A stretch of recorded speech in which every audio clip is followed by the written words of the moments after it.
వ్యాస మహర్షి రచించిన దేవీ పురాణం ప్రకారం ధనుస్సంక్రమణం వేళ పూర్వీకులను స్మరించుకుంటూ దాన ధర్మాలు, శ్రాద్ధాలు, తర్పణాలు చేయాలి. ధనుస్సంక్రమణం రోజున పుణ్యస్నానం చేసిన వ్యక్తికి సకల పాపాల నుంచి విముక్తి లభిస్తుందని కూడా మన శాస్త్రం చెబుతోంది. ధనుస్సంక్రమణం రోజు బ్రాహ్మణులకు అన్నదానం, గోదానం, భూదానం వంటివి చేయడం వల్ల ఐశ్వర్య వృద్ధి చెందుతుంది.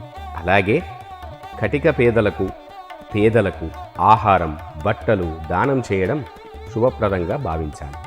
పితృదేవతల ప్రీత్యర్థం కొరకు కూడా ఈరోజు దానాలు చేయాలి.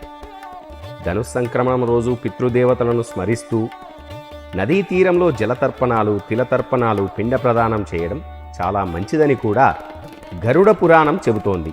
అలాగే ఈ రోజున బ్రాహ్మణులకు పితృదేవతల స్వరూపంగా భావించి వస్త్రదానం, దక్షిణ తాంబూలాలతో సత్కరించడం వలన ఆ వంశాభివృద్ధి కలుగుతుందని కూడా శాస్త్రవచనం.